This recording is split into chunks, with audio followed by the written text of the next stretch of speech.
Welcome back to another episode of Smooth Brain EDH, with the smoothest plays with the biggest brains. We've got a high power game for you all this time around, so let's see what our players brought to the table.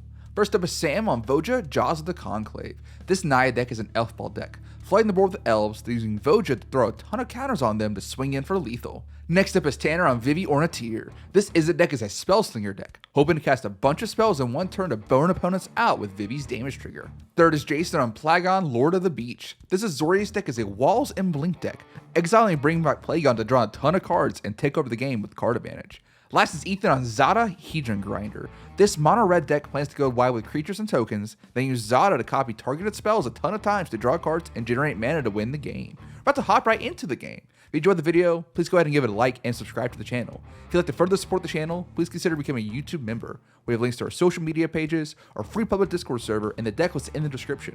We're partnered with Dragon Shield. Check out our affiliate link in the description if you're looking to pick up any sleeves, deck boxes, or playmats, and use code SMOOTH5 at checkout for 5% off your order. Now, on to the gameplay. Alright, looks like Ethan wins the die roll. He'll play Shatterskull the Hammer Pass, tapped, and he'll pass to Sam, who plays Elegant Parlor and surveils one. It stays on top, then the turn is passed to Tanner. Tanner will play a mountain, and then cast Mox Diamond, pitching his island. Then he'll cast a Soul Ring into Grim Monolith, and then the turn is passed to Jason. Jason also has a Mox Diamond, and he'll pitch a Plains. Then he'll play Exotic Orchard, cast Azorius Signet, and pass the turn. Ethan will just play a mountain, cast Iron Mirror, and then pass to Sam. Sam will start off by shocking in a Stomping Ground. He'll then cast a Deafening Silence. Oh lord, that's really good against Ethan and Tanner. Then he'll follow it up with a Delighted Halfling, and then pass the turn to Tanner, who just immediately casts Vivi. He'll follow it up with a Chrome Mox, and there's a Vivi trigger, and he'll imprint Swan Song to it. The turn is then passed to Jason, who'll just play a Tundra and then jam the One Ring. He gets Pro Everything, then he'll activate it and pass. Ethan plays a Mountain, then casts Ashling, and then he'll pass the turn to Sam. Sam will play Gaia's Cradle, then he'll cast Galagreeters, then he'll tap his Cradle for 2 to cast an Incubation Druid, and he'll make a tapped treasure off of his Galagreeters. Then the turn is passed to Tanner, and he'll start off with Marvin, Murderous Mimic. Then he'll tap for a blue and put Curiosity on Vivi. There is a trigger before it resolves. Jason does still have protection from the One Ring, so no ouchies for him. Then the turn is passed to Jason, who loses a life, and then he'll immediately activate the ring again. After this, he'll tap for 2 and cast Sunscape Familiar. Then he'll play Misty Rainforest and fetch with it, and this will get him an untapped Hollowed Fountain. Then he'll cast an Esper Sentinel and a Rhystic Study. Oh boy. In all honesty, I'm lazy, but I'm going to disguise it as doing you all a favor and saving you all time. From now on, whenever Esper Sentinel or Rhystic Study trigger, I'm only going to tell you when they are paid for. So if you don't hear me tell you something is paid for, cards are being drawn by Jason. Anyways, the turn is passed Ethan, and he'll play a basic mountain. He'll then cast a Thought Vessel, then a Runaway Steamkin, then a Sunset Strike Master. Steamkin gets a counter, and then he'll pass the turn to Sam, who starts off by tapping his Cradle for 3, then he'll tap for 2 more, including mana from his Delighted Halfling, so he gets to cast an uncounterable Voja. And he does pay the 1. On ETB, he makes another tapped treasure. Then he'll play a Canopy Vista as his land drop. The turn is then passed to Tanner, and he'll cast a Spellseeker. Okay, I'm going to announce this Rhystic Study trigger that doesn't get paid for, because Sam will respond to it by channeling Beseiju to destroy it.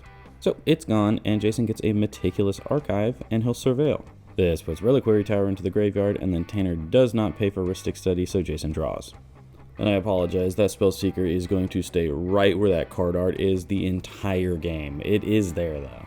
We're usually pretty good about keeping people from putting cards there, but God, just nobody got it this time.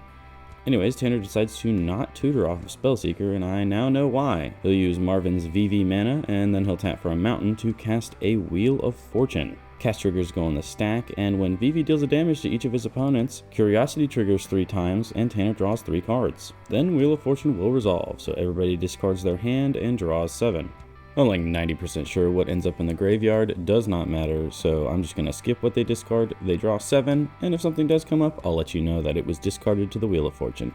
After this, Tanner will cast a Harmonic Prodigy. Then he'll pass the turn to Jason, who loses his 2 life, and then he'll activate the One Ring again to draw 3 this time.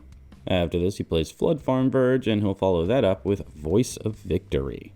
And then a Giver of Runes, and now that he has 3 big butts on the battlefield, he'll cast Plagon and draw 3 cards. Oh, actually 4. Plagon does count itself. Anyways, Jason will now pass the turn, and on cleanup, he discards 3 lands. Let's see what Ethan can do.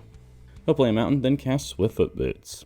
They get equipped to Ashling, then Ethan will cast a Ragavan, Steamkin gets a counter, and then he'll pass the turn to Sam, who will immediately cast Arwen, Weaver of Hope.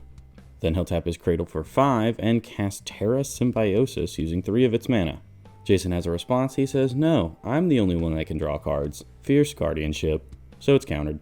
Anyways, Sam will then move to combat, and he says, "Tanner, you've been hurting everyone. Time to get some hurt yourself. Here's Voja."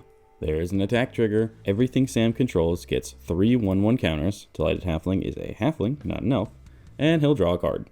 Tanner will put Spellseeker under Voja to absorb 1 damage, so he'll take 7 Commander. Then post-combat, Sam will cast a Gyre Sage and a Llanowar Elves, and they all enter with 4 1/1 counters. Forgot to mention as well, Gallagritas triggered all 3 times this turn. Sam will then play an Ancient Tomb and then pass the turn. On Tanner's turn, he'll cast a Coruscation Mage using Marvin's mana, and he will Offspring it. Extra otters. Actually, I just realized it's a wizard, and Offspring is technically an ETB trigger, so with a Harmonic Prodigy out, he'll get 2 1/1 copies of the Mage. Then he'll use his Vivi mana to cast his own Rhystic Study. Triggers go in the stack, and Jason responds with a Teferi's Time Twist. He'll blink Plagon, and he'll come back on instep. Triggers then resolve, so Tanner pays for Esper Sentinel, and then because of Harmonic Prodigy and the 4 pingers, each of Tanner's opponents take 8 damage. Then Curiosity will go off, drawing Tanner a total of 6 cards. Tanner then passes the turn. He has a lot to clean up, and on instep, this is when Plagon actually comes back, and Jason will draw his 4 cards. And just to be clear, Tanner discards 4 cards on cleanup. Let's move to Jason's turn now. He'll lose 3 life, then activate the ring to draw 4 cards. He'll then follow it up with a Thought Vessel. No more discarding on cleanup. And then he follows that up with Grand Arbiter Augustine. Yuck. And then he follows that up with Kaikar, Zephyr Awakener. Jason will then pass the turn, and Ethan floats 3 red mana, since thanks to Ashling, it won't go away. Jason then proceeds to discard down to hand size. I don't think I need to tell you why that's a problem. Don't worry, he will catch this in a bit. Alright, now on Ethan's turn, he'll cast a Ruby Medallion. Tanner will respond to this with an Ophidian Eye on Vivi. He does pay the 1. Then Jason responds to this and all the damage triggers with a Path to Exile, exiling Vivi. Kaikar will trigger, and this will exile Plagon, and it'll come back on instep. So then Vivi's exiled, Tanner gets a basic, and Ethan will then cast Zada. Oh yeah, I almost forgot. 8 damage from Tanner casting a non-creature spell as well.